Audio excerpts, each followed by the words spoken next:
Santiago Navarro was the personification of hope in a place where hope died young. At 24, in his final year of medical school in the vibrant and chaotic Mexico City, he carried the weight and pride of his family on his shoulders. Coming from a modest neighborhood where every peso was counted, his parents had sacrificed everything, investing their savings and their dreams in their son's education. Santiago, with his focused gaze and steady hands, believed with an almost religious faith in the oath he would soon take to heal, to save, to protect.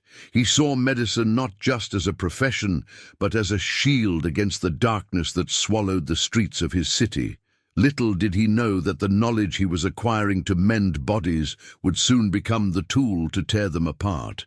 If you connect with stories of struggle and transformation and want to support the continuation of accounts like this, I ask that you subscribe to the channel. We're trying to reach 1,000 subscribers, and knowing where you're watching from helps us build a community. The light in Santiago's life had a name: Sofia. His 16-year-old sister was his perfect counterpoint, an explosion of life and art amidst his methodical routine of studies and hospital shifts. He saw her not just as a sister, but as a piece of his own soul, a constant reminder of the innocence he strived to protect. Santiago's fondest memories were the Sundays in the family's small apartment, with the smell of cooked corn in the air, as he helped her with her biology homework, and she, in turn, taught him to see the world's colors through her vibrant drawings. She dreamed of being a muralist, of painting over the city's grey walls the beauty that only she could see.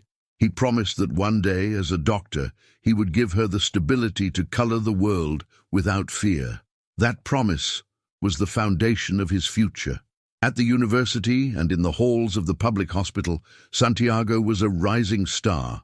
His sharp intelligence and genuine empathy set him apart from his peers. Dr. Elena Vargas, his mentor and head of surgery, saw in him not just a brilliant student, but the kind of doctor the system desperately needed, a healer with an intact heart.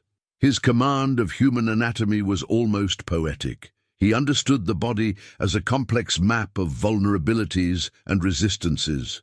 To him, every vein, every nerve, every bone was part of a miracle to be preserved. His colleagues admired him, his professors praised him, and patients felt his dedication. He stood on the threshold of a life devoted to reversing pain, to defying death, never imagining that he would soon use that same knowledge to inflict calculated and unimaginable suffering.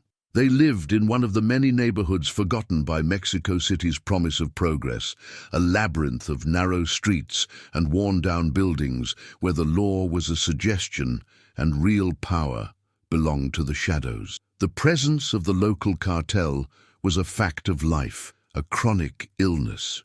The residents had learned to live with. It was felt in the sudden silence when suspicious cars passed, in the hesitation of shopkeepers to keep their doors open after dusk, and in the lowered gazes of children who learned early on not to see what they shouldn't. The police rarely ventured down those streets, and when they did, it was with an indifference that bordered on complicity. It was an ecosystem of fear, where survival depended on a fragile web of unwritten rules and the luck of not being in the wrong place at the wrong time. The name El Carnicero was whispered with a reverent dread, an urban legend that proved itself real with every body dumped on the neighborhood's edge. He was the leader of the cartel cell that controlled the area, a man whose reputation for brutality was his primary tool of power. They said he had risen through the ranks not through cunning, but through an insatiable appetite for violence, treating cruelty as an art form. Santiago heard these stories with a clinical detachment, as if they were symptoms of a distant social disease. In his mind, protected by the university walls and the sanctity of the hospital, monsters like El Carnicero were abstractions, part of the chaos that he, as a future doctor, would help mitigate in an orderly and civilized manner.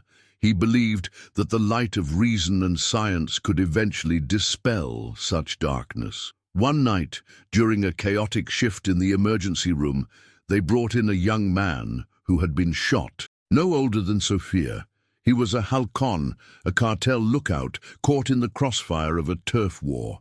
As Santiago worked frantically to stop the bleeding, fighting to save a life that society had already discarded, he felt a wave of impotent fury. He saw in the boy's eyes not malice, but the fear and desperation of someone who never had a choice. The young man died on the operating table, and the event shook Santiago's idealism.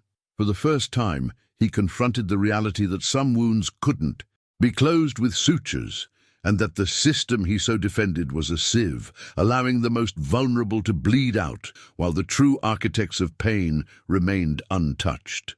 Despite the growing darkness around him, a ray of light seemed to pierce Santiago's future.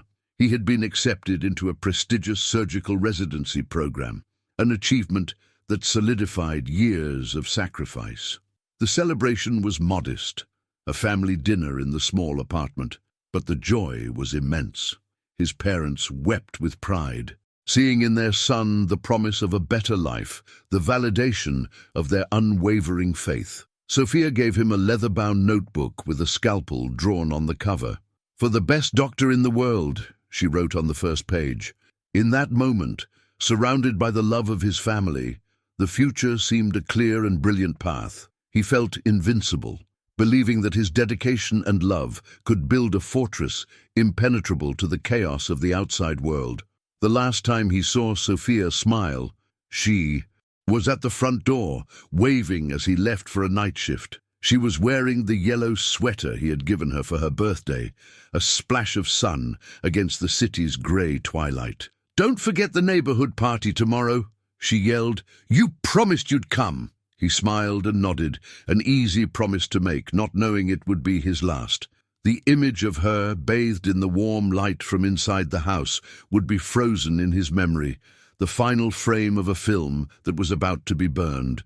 That night, while Santiago fought to save the lives of strangers under the cold lights of a hospital, the violence he treated as a distant disease invaded his home and devoured his world, waiting patiently to introduce him to the purest face of hell. The insistent beep of Santiago's pager broke the exhausted silence of the doctor's lounge. It was almost 4 in the morning, the end of an 18-hour shift that had left him drained, but with the quiet satisfaction of having saved 2 lives. He answered the call, his voice still sleepy, expecting an emergency consultation or a lab result. On the other end of the line, his father's voice, broken and unrecognizable, spoke words that made no sense, a cacophony of panic and pain. "It's Sofia. A shooting. The downtown hospital." Santiago's world, built on logic, science, and control, crumbled in an instant. The air in his lungs froze, and the floor seemed to vanish from beneath his feet. He ran through the corridors he once commanded. With authority, now just a man, stripped of his doctor's coat, turned into a potential victim, running toward the darkness he always believed he could keep at bay. The city morgue was a colder place than any operating room. The smell of chemicals fought a losing battle against the sweet odor of death. An indifferent attendant guided him to a metal drawer, pulling it open with a screech that echoed in the sepulchral silence. Under the white sheet was Sofia, Santiago's mind, trained to diagnose and analyze, registered the injuries with torturous clarity. The bullet's trajectory, the compound fracture, the laceration on her brow. He saw death not as a doctor, but as the guardian who had failed. Her hand, which had held colored pencils with such a firm grip, was cold and limp. The sparkle in her eyes, which had mirrored galaxies, was gone. In that moment, the Hippocratic Oath, the promise to do no harm, dissolved into a silent scream. Before his sister's body, he felt the birth of a new oath, one whispered in the depths of his soul, promising pain to those who had caused his. At the police station, the air was stale with cynicism and reheated coffee. Sitting next to his parents, who were mere empty shells of themselves, Santiago tried to narrate the inexplicable. The detective who took their statement, a middle-aged man with the weight of the world on his shoulders, listened with a rehearsed patience, his questions feeling more like a formality than an investigation. He spoke of gang disputes, of being in the wrong place at the wrong time, of a lack of witnesses. Every word was a shovelful of dirt thrown on Sofia's memory, burying her under the weight of statistics and bureaucratic indifference. Santiago watched as his sister's case became just another file in a pile of unsolved tragedies. Justice, he realized, was not a force of nature, but a rare commodity, and they were too poor to afford it. Sofia's room remained untouched, a shrine to an interrupted life. The walls were covered with her drawings, explosions of color and imagination. The scent of her perfume still lingered in the air.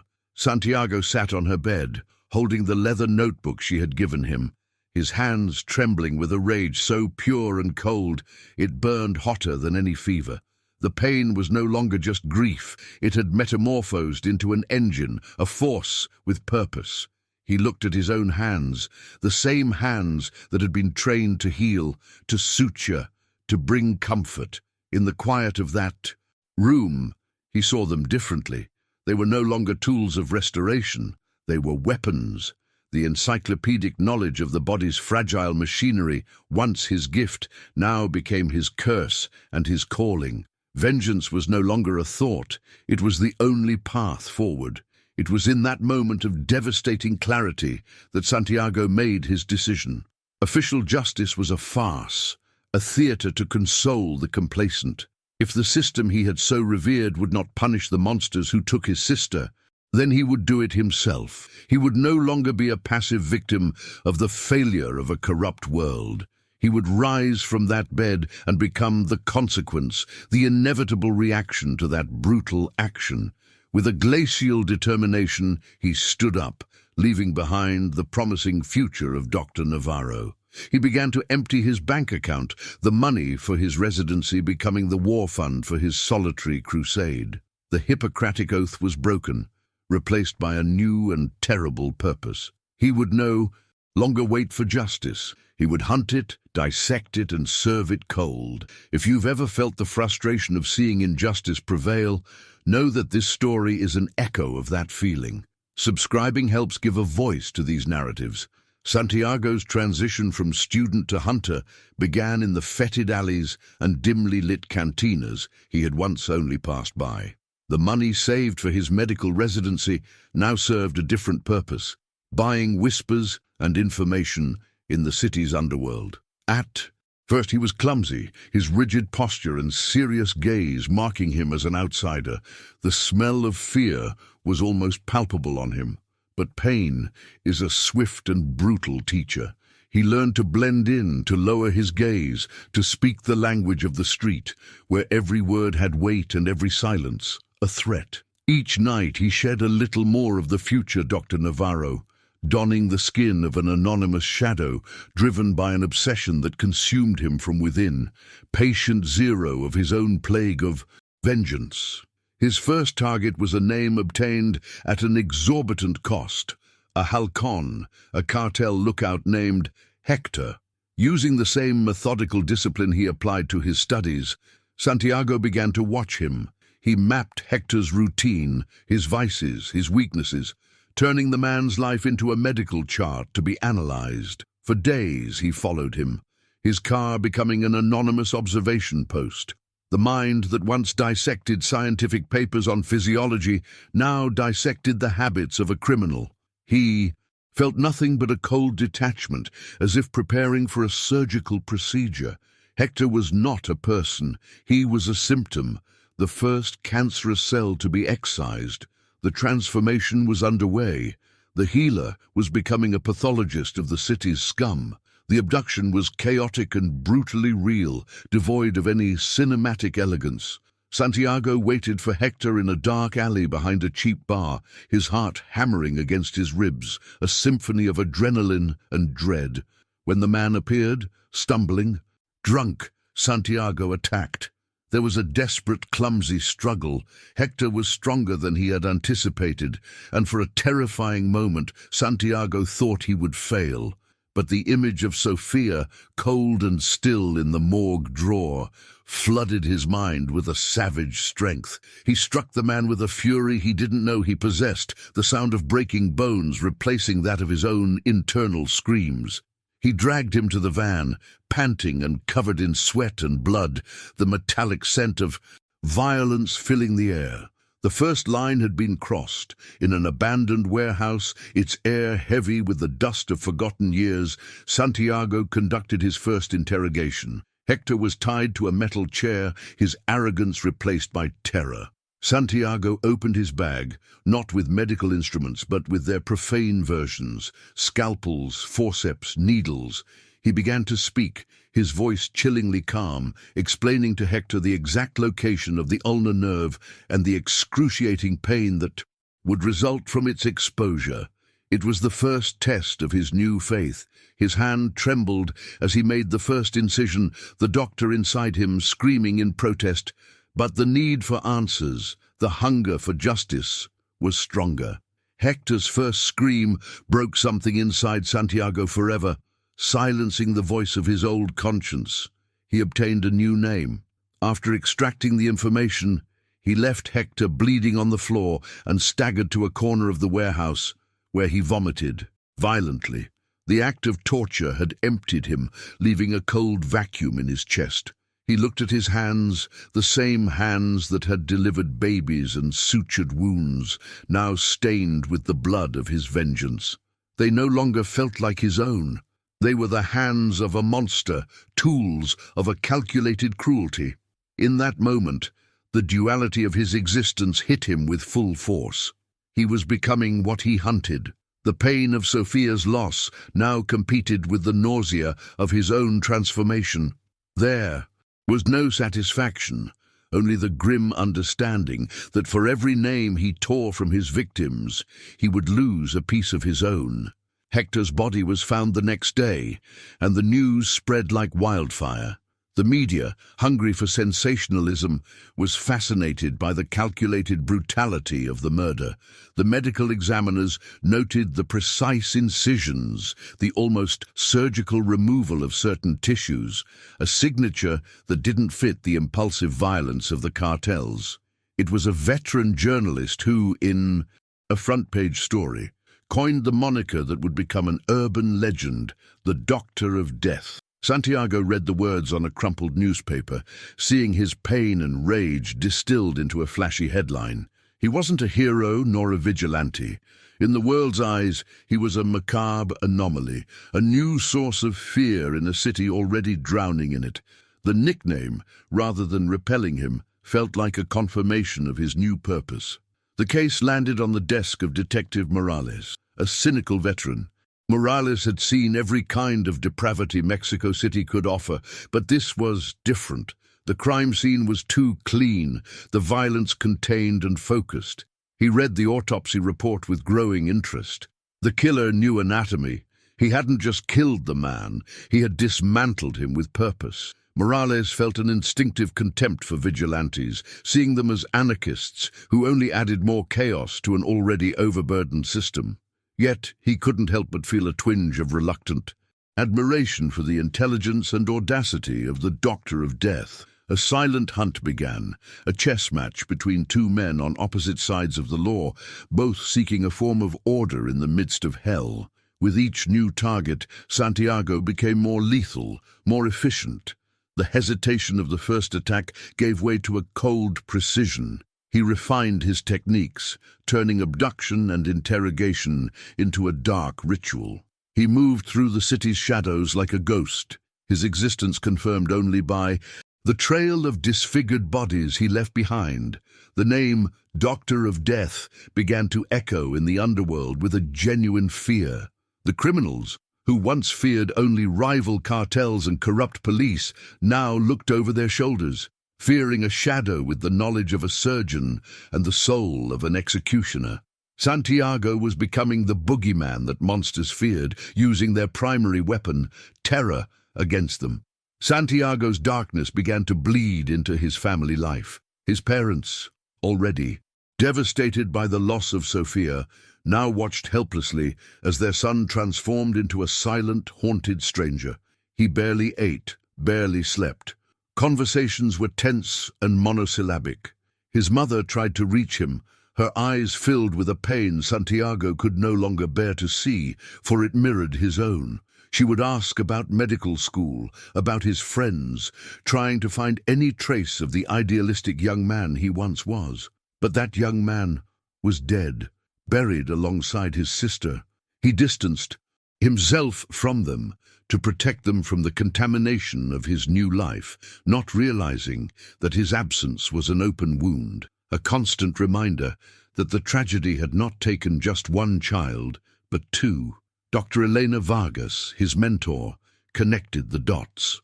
The news about the Doctor of Death and his surgical techniques, combined with Santiago's sudden departure from medical school, formed a terrifying conclusion in her mind. She found him at a cafe, and the man who faced her from across the table was a dark, hollow version of the brilliant student she had known. Her voice trembling, she confronted him, appealing to the oath he was about to take, to the life of healing he had chosen.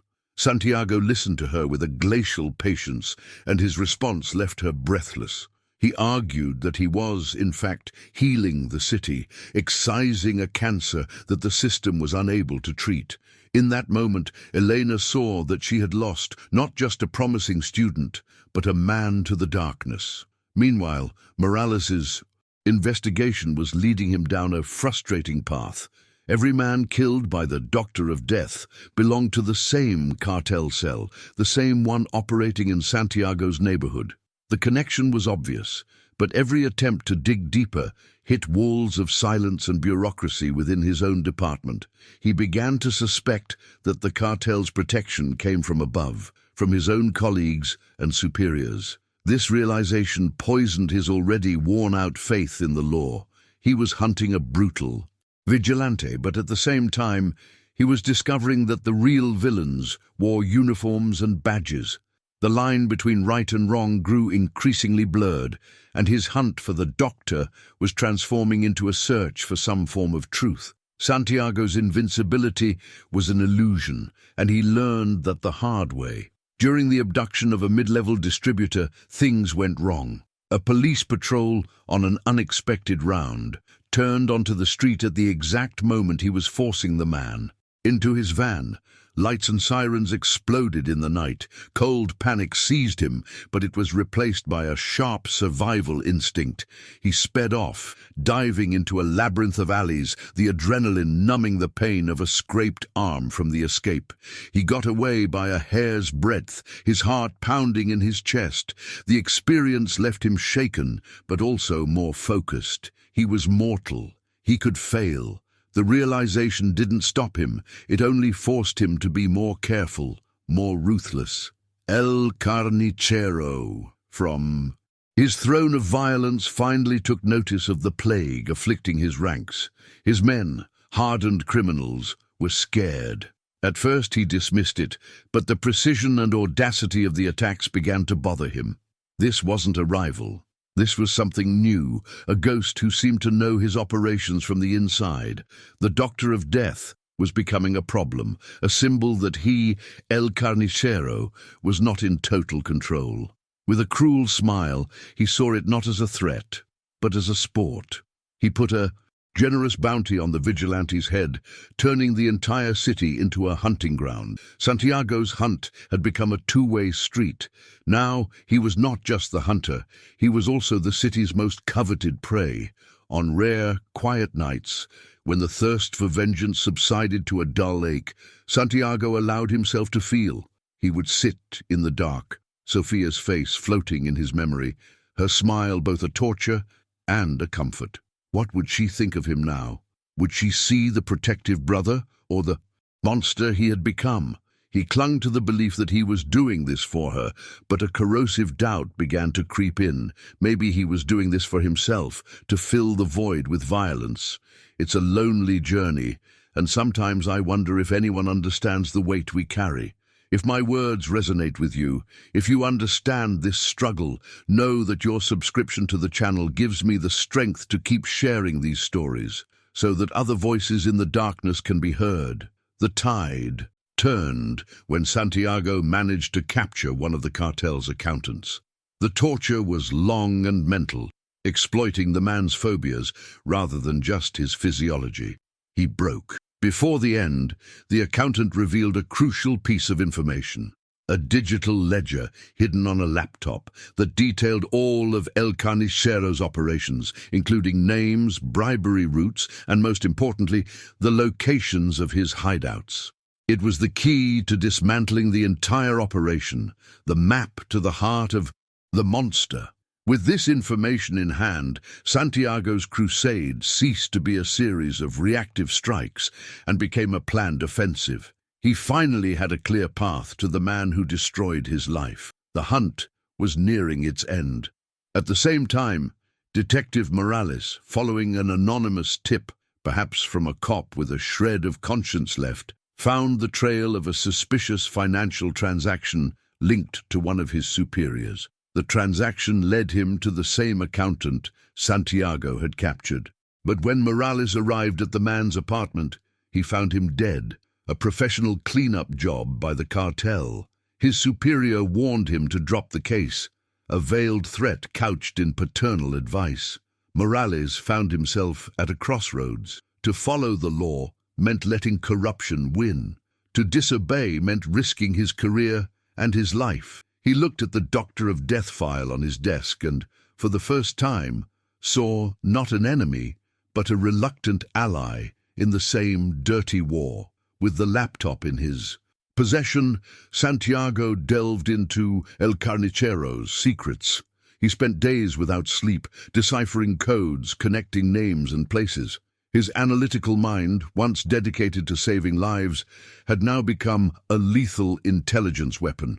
He was no longer just a brutal enforcer, he was a strategist. He studied El Carnicero as he would study a disease, learning his weaknesses, his arrogance, his patterns. He discovered that the man was a creature of habit, with a routine that brought him to a specific place every week, a place he considered his impenetrable sanctuary. The preparation for the final confrontation began. Santiago didn't just want to kill El Carnicero, he wanted to deconstruct him, just as his own life had been deconstructed. The psychological toll of his actions began to catch up with him. Santiago's nights were populated by nightmares. He saw the faces of his targets, their eyes wide with terror and pain. But the most terrifying vision was of Sofia. In his dreams, she didn't look at him with love, but with fear, as if he were the monster she needed to be saved from. He would wake up in a cold sweat, the echo of his own screams in his ears. The line between avenger and villain had been completely erased. He now operated in a state of dissociation, driven by an autopilot of rage and purpose. The humanity he once possessed was a distant memory, a faded photograph of a man who no longer existed. To get to El Carnicero, Santiago needed one last piece, confirmation of his presence. He identified the leader's right-hand man, a man known as Sombra, the chief enforcer and keeper of his master's deepest secrets. Capturing Sombra was a high-risk, almost suicidal move. He was protected, paranoid, and as brutal as his boss. The operation required weeks of meticulous planning, the culmination of everything Santiago had learned in his descent into hell. He would have to use not just force, but cunning, exploiting the target's psychology, creating a perfect trap from which not even a shadow could escape. It was the penultimate step in his journey, and the most dangerous one yet. The confrontation with Sombra was Santiago's trial by fire. Physical torture proved useless. The man was forged in pain. So, Santiago changed tactics. Using information from the laptop, he began to unravel Sombra's personal life, his loyalties, his hidden fears, the family he kept secret. He used the scalpel not on the man's flesh, but on his psyche, dissecting his soul with cruel words and inconvenient truths. He promised Sombra not just death, but the destruction of everything he protected. It was an act of psychological cruelty so profound that it finally broke the enforcer. Santiago felt disgusted with himself, for he realized he had become a master in the art of destroying a man from the inside out. With Sombra's mind in tatters, the information came. El Carnicero used an abandoned slaughterhouse on the outskirts of the city as his operations center and personal torture chamber. It was there that he felt most powerful, surrounded by the ghosts of his own brutality. The irony of the location was not lost on Santiago, a slaughterhouse, a place of systematic, dispassionate death. What other setting could be more fitting for the final confrontation? It was a perfect stage for the last act of his personal tragedy, a place where the butcher and the doctor of death would finally meet. Two sides of the same violent coin, spinning in the air, before it landed for good. Morales, acting on his own and against the direct orders of his superiors, followed a trail of digital breadcrumbs left by the accountant. His investigation, now clandestine, led him to the same terrifying conclusion. He discovered the property records of the abandoned slaughterhouse linked to a cartel front company. He knew the doctor of death would reach the same conclusion. It was no longer a matter of arresting the vigilante. It was a race against time to prevent a bloodbath from which neither man would emerge whole. Morales didn't know if he wanted to arrest Santiago or help him. He only knew he had to be there to witness the end of this cycle of violence, one way or another. Santiago's preparation for the final night was a silent, focused ritual. He cleaned and arranged his instruments with the precision of a surgeon preparing for a complex operation. Every sharpened scalpel, every needle, every syringe had a purpose. He wasn't just arming himself, he was clothing himself in the identity he had forged in the fire of his loss. He was the doctor of death, and this night would be his masterpiece. He looked at his reflection in a polished steel blade and did not recognize the face staring back. The eyes were cold, empty of everything but a relentless determination. The idealistic young man was dead and buried. Only the angel of vengeance remained. Before leaving, he took the worn photograph from his wallet, the last picture he took, with Sofia. They were in a park, smiling, the sun on their faces. For a moment the memory of that day warmed him, a solitary ember in his inner winter. But the warmth quickly turned to fuel for his pyre of hatred. Her smile was no longer a comfort. It was an accusation. It was proof of everything that had been stolen from him. He put the photo away, not with tenderness, but with a renewed fury. Her memory would no longer guide him to the light. It would be the darkness he would use to swallow his enemies.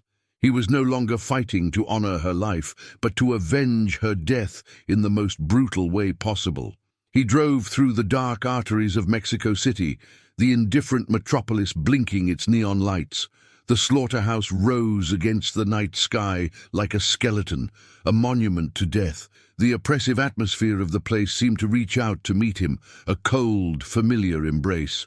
Every mile driven was a step deeper into his own personal hell, a journey from which he knew there would be no return. He wasn't going there just to kill a man. He was going to meet his maker, the monster who had given birth to him on that cold night in the city morgue. The surgery was about to begin, and the patient was the very soul of the city, with Santiago holding the scalpel. The slaughterhouse greeted Santiago with an icy, fetid breath of old blood and decay. The air was so thick you could chew it. Every footstep echoed in the vast, silent space, an unholy sound in a cathedral of carnage. Chains hung from the ceiling like metal vines, swinging gently and creating ghostly sounds. Puddles of stagnant water reflected the weak moonlight filtering through broken windows, looking like open wounds on the building's body.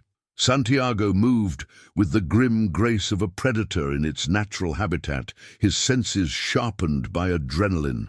The bag of instruments in his hand felt like a dead weight, a reminder of the profane purpose for which he had come.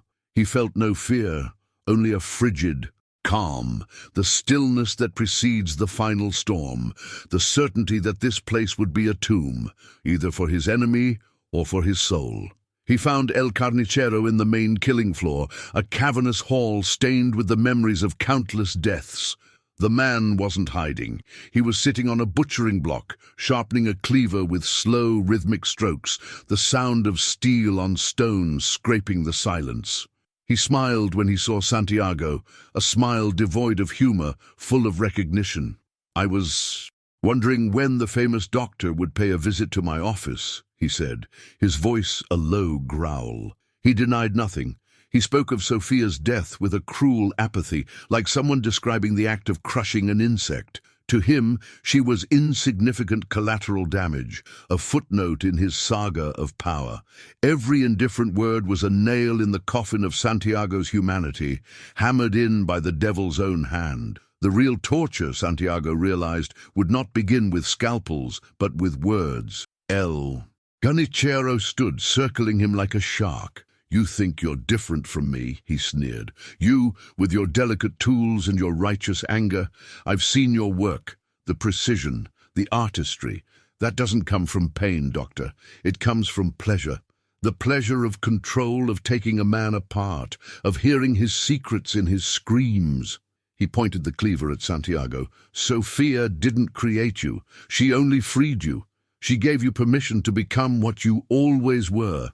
You didn't come here for justice. You came here to graduate, to receive your degree from my hands, to prove that you're an even better monster than I am." The barrage of words hit its mark, and Santiago's fury exploded. He lunged, and the battle began. It was a primal collision of two forces of nature. Santiago, more agile and precise, used his knowledge to disable, targeting pressure points, tendons, and joints with the tip of his blades.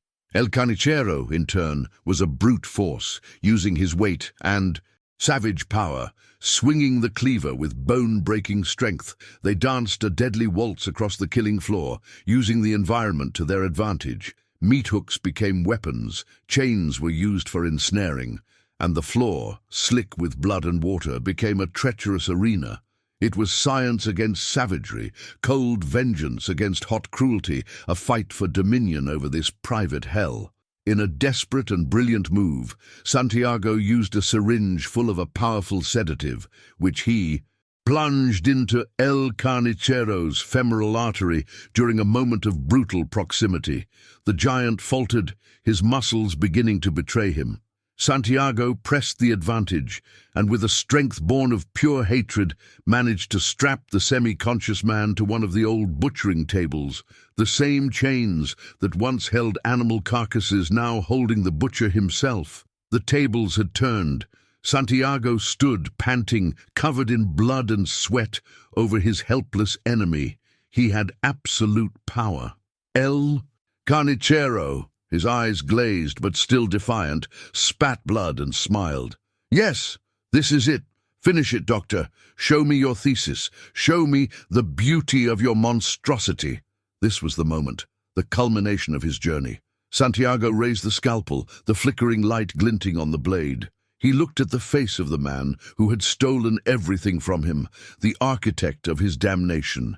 Vengeance was right there, a cut away. He could inflict unimaginable pain, dismember him slowly, make him his masterpiece of suffering. It was everything he had wanted, everything that had driven him for months. But as he looked at the polished steel, he didn't see his own reflection. He saw Sofia's face from his nightmares, looking at him in terror. Killing him this way wouldn't bring her back. It would only kill her a second time, murdering the memory of the brother she had loved. In his decisive action, he made his choice. Vengeance was not justice. With a scream that tore from his throat, a sound of pure agony and release, he threw the scalpel away. At the exact instant the scalpel clattered onto the concrete floor, the doors of the slaughterhouse burst open with a crash. Silhouetted against the blinding lights of police cars, officers stormed the place. At their head was Detective Morales, his gun drawn, his face tense. His eyes swept over the scene of carnage. El Carnicero strapped down and bleeding, the instruments of torture scattered on the floor, and Santiago, not a triumphant killer, but a broken figure on his knees, his body racked with the sobs of a soul that had gone to hell and had, somehow, refused to stay. The climax ended not with a gunshot or a scream, but with the heavy silence and the symphony of sirens in the distance, leaving the three men trapped in a triangle of justice, law, and revenge. The sound of sirens enveloped the slaughterhouse, drowning out the heavy silence that had settled. Detective Morales approached Santiago slowly, his gun still raised, but the threat in his eyes had dissipated, replaced by a comprehensive exhaustion. Santiago offered no resistance. He raised his hands, a gesture of surrender not to the law, but to the fate he had carved for himself. As the officers handcuffed him, his eyes met those of El Carnicero, who was being dragged away, screaming curses.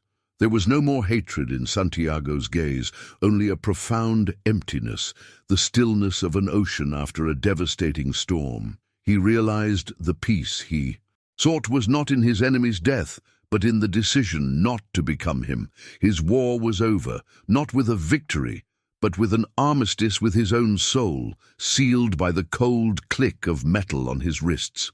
The laptop Santiago recovered became the Rosetta Stone of the city's corruption. Spurred by a new determination and protected by media attention, Morales used the information to expose the web of complicity between the cartel and the police force. Dozens of arrests followed, including those of high-ranking officials. El Carnicero was sentenced to life in prison, destined to rot in a cell, a punishment far more humiliating for his ego than the swift death Santiago could have offered. The city breathed a little easier. The Doctor of Death became a figure of urban folklore, a demon to some, an avenging angel to others. Santiago, the man, faced the system he himself had corrected, accepting his long sentence without protest. He had proven that justice was possible, but also that it exacted a price from everyone, including those who sought it in the dark. Years later, Dr. Elena Vargas came to visit him in the maximum security prison. The glass barrier between them seemed to symbolize the unbridgeable distance between what he was and what he could have been. She didn't judge or lecture him. Instead, she spoke of the impact of his actions, of the lives he had, indirectly, saved by exposing the cancer in the city.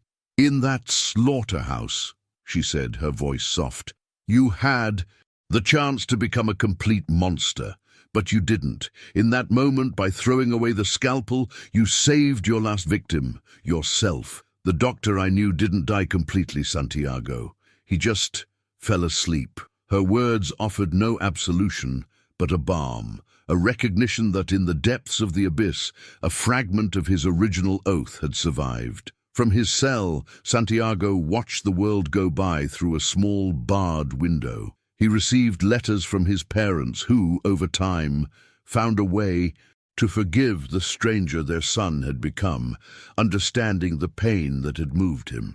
They told him the neighborhood was changing, that children were playing in the streets at dusk again.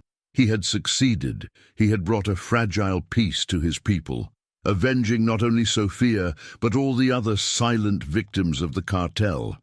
Yet that peace was a distant echo to him. Vengeance had consumed him, and in the end left him hollow.